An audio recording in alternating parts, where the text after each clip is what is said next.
My name is Hela Mansour, American-born to Egyptian parents living in Bordeaux. In the light of the current events, I would like to walk you through this podcast, A Promenade in Bordeaux. As an accredited guide, I share with you the history and culture of this city. Let's start with one of my favorite landmarks, a large column with ornate bronze sculptures surrounding it of the Third Republic. This is Le Monument aux Girondins. The Girondins were members of the National Assembly established during the French Revolution. On the summit of this column, dedicated to the Girondins, is the goddess Nike, Victory, breaking free from her chains. In Nike's right hand, she holds a chain representing liberty, a palm frond in her left, once again to depict victory. Below her, forged on the balcony railing, are two letters, G. In total, there are 4 sides of the balconies representing the 8 members who lost their lives during the Reign of Terror of 1793. Inscriptions in stone under the wrought iron read the initials RF, République Française, where further down the column is a lion, a crown, and a wreath. This monument commemorates a dead king, the monarch of France, Louis XVI. So if you are for the French Republic, it is for you. If you are for the monarchy, it is also for you. The Monument aux Girondins is a summary of the history of France. The bronzes facing south represent La République. La République is feminine, as is La France, La Marianne, a female figure representing the Republic. She is seated on her chariot in the form of Venus's shell, with the staff of justice in her left hand, and in her right hand she holds a globe representing the world.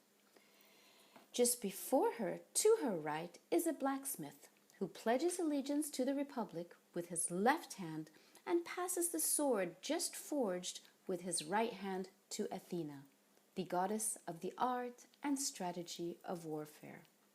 Athena, seated, is leaning on a lion showing force, thus a strong republic. But La République is stomping on the vices, 3 of them. The first from our left is the two-faced liar, and he holds a mask in his hand. The one in the center clutches his left fist and has pig's ears. He represents greed. And the third and final one on our right does not wish to hear nor see anything, representing ignorance.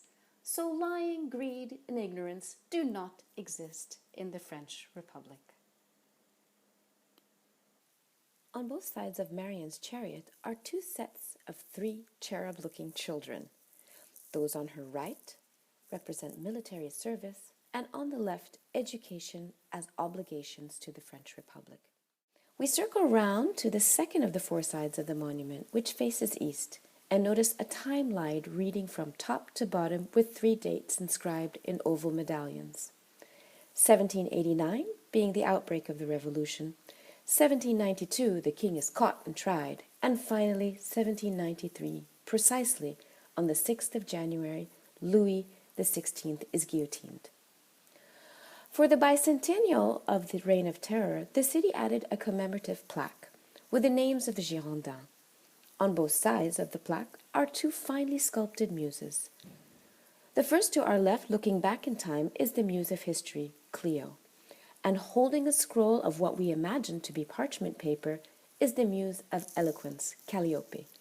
Last but not least, in the center, towering above, is the cockerel or rooster, the French emblem since the antiquity and the time of the Gauls.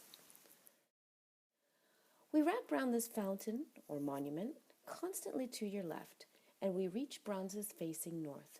As we approach to our left, there are 3 cherub children, this time representing commerce, wine being by far the commodity of trade in the city. Now we admire the greater ensemble of the bronzes, those facing north, and here, seated on her chariot, is La Concorde, who embodies harmony.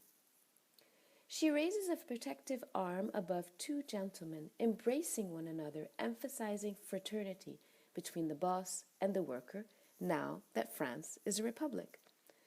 Practically laying to her left is a statue of a woman ever so finely sculpted, clutching a bunch of grapes in one hand, holding a stack of wheat in the other, and she symbolizes fertility. In the fountain, we see sculptures of a happy man, woman, and child denoting family life. And we finish up with the three cherubs who represent the arts, the painter, the sculptor, and the musician, each holding an instrument of their profession. To finish our promenade, I would like to do so with the allegory of Bordeaux. By the way, there are stairs on both western and eastern sides to give you an elevated perspective of the very large plaza the monument lies within. Carved in marble before us is a lady seated very elegantly with a basket of abundance around her. She represents Bordeaux. And on both her sides, we see two young ladies looking at each other with their urns flowing with water. Each of these ladies represents one of the rivers that run through or by the city of Bordeaux. On the left, we see La Garonne, represented by a swan, and the river on the right, depicting a duck, representing La Dordogne. What I find extraordinary about this monument are the horses that draw the two chariots, north and south, so the Republic and Concordia. These magnificently sculpted horses, half of them having hooves as fins, and the other half claws like those of reptiles. It's to show you that France can swim to distant countries, crossing oceans and seas, and once these chariots get on other sandbanks in other countries, they will crawl their way up like crocodiles would, spread their chariot of culture and harmony, but more so their ideals of the French Republic, on land like on water.